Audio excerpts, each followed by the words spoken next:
और वो हिसाब का मंजर ये है, जिस मैदान के अंदर, जिस ग्राउंड के अंदर अल्लाह ताला जमा फरमाएगा हिसाब के लिए, उस मैदान की कैफियत ये होगी, नंबर एक, वो इतना बड़ा होगा उसका कोई किनारा नहीं। नंबर दो, वो जो जमीन उसकी होगी गोया वो फौलादी जमीन होगी, यानी ये मिट्टी वाली जमीन जिसका इंसान तसव्वुर करता है, ये मिट्टी वाली जमीन नहीं होगी, बल्कि जमीन फौलादी होगी, फौलाद की जमीन होगी।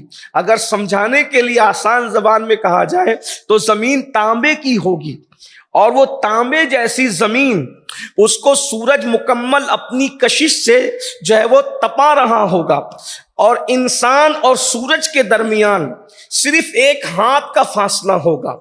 जिस वक्त इंसान को अल्लाह हिसाब के लिए खड़ा करेगा, जरा तसव्वुर करें, जरा गौर फरमाएं, और सुनने से ज्यादा इस पर गौर करने की कोशिश करें, महसूस करने की कोशिश करें, तसव्वुर में लाएं।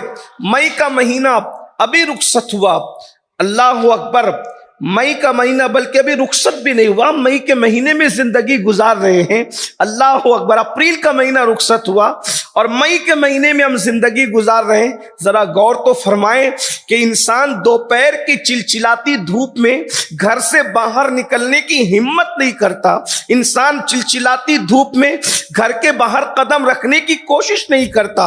ये धूप है, ये जमीन है, ये अपना इलाका है, अपना शहर है।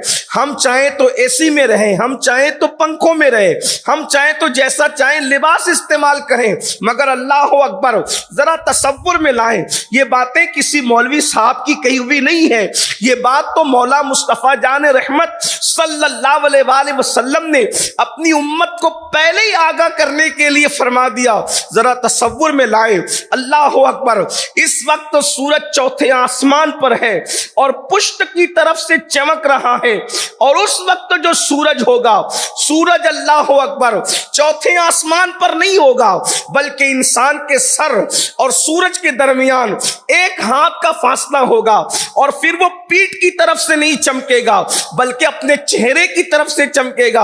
अल्लाह के सच्चे रसूल सादिक व मज़दूक सल्लल्लाहु अलैहि वसल्लम उस यौमे हिसाब की कैफियत को बयान करते हुए इरशाद फरमाते हैं, अल्लाह अकबर, इंसान जो है उस सूरज की तपिश की वजह से कैफियत ये होगी कि लोगों के सर में भेजे इस तरीके से खोलते होंगे जिस तरीके से चूल्हे पे रखी हुई हांडियों के अंदर पानी खोलता है, उस तरह खोपड़ियों के अंदर भेजे खोल रहे होंगे।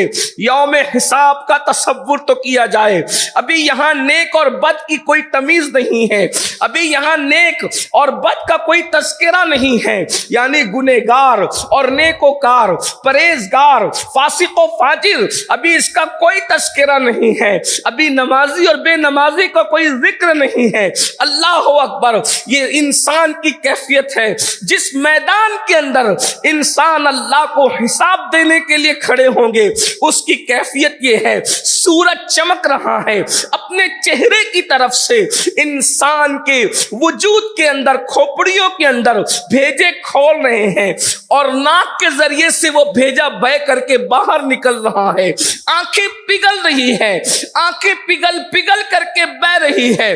अल्लाह अकबर। और फिर मेरे आका सादिक व मज़दूक सच्चे नबी सल्लल्लाहु अलैहि वसल्लम इरशाद फरमाते हैं कि इंसान पसीने के अंदर है, कोई घुटनों तक पसीने में गर्क है, कोई कमर तक पसीने में गर्क है, कोई कंधों तक पसीने में गर्क है, कोई पसीने में डुबकियां ले रहा है। और फिर अल्लाह की कुदरत, अल्लाह की शान, यानी पसीने का दरिया नहीं होगा, बल्कि जो जितने पसीने में गर्क होगा उसका पसीना उसी तक महदूद रहेगा, और वो जहां जहां जाएगा उसका पसीना उसके साथ साथ जाएगा। यानी एक का पसीना दूसरे को तकलीफ नहीं पहुंचाएगा, दूसरे का पसीना इसके पसीने से नहीं मिल रहा होगा, बल्कि पसीना जिसका होगा वो उसी के अंदर डुबकियां ले रहा होगा। अल्लाह अकबर, और वो पसीना भी खोल रहा होगा। प्यास की शिद्दत ये होगी कि जबान सीने पे लटक रही होगी, जैसे गर्मी में कुत्ते की जबान उसकी लटकती रहती है, वैसे प्यास की वजह से इंसान की जबान इंसान के सीने पे लटक रही होगी।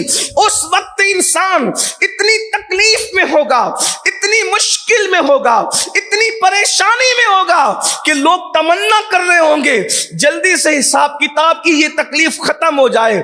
हत्ता कि यहां तक रिवायतों में आया है, लोग उस तकलीफ से तंग आकर के यहां तक तमन्ना करेंगे कि अगर हमें जहन्नम में डालना हो तो जहन्नम ही में डाल दिया जाए, लेकिन कम से कम हिसाब की तकलीफ से छुटकारा दे दिया जाए, मैदान महशर की तकलीफ से छुटकारा दे दिया जाए। ऐ मेरी कौम के जवानों, ऐ मुसलमानों, मेरे आका सल्लल्लाहु अलैहि वसल्लम के दीवानों, ये कैफियत से सबको गुजरना है। कुरान कहता है मालिकी यौमिद्दीन, वो रोजे जज़ा का मालिक है। अयहसबुल इंसानु अन युत्रका सुदा, क्या इंसान ये तसव्वुर करता है कि उससे हिसाब नहीं लिया जाएगा? अल्लाह अकबर। इस कैफियत के अंदर अब थोड़ा तसव्वुर में लाओ, जो बहुत सारे सवालात होने हैं, जो बहुत सारा पूछा जाना है, उनमें से एक सवाल ये भी है। अब वो कैफियत है, मैं समझता हूं अल्लाह अकबर, इंसान अगर तकरीर कर रहा हो और दो चार बच्चे जो है पटाखा फोड़ने में लग जाएं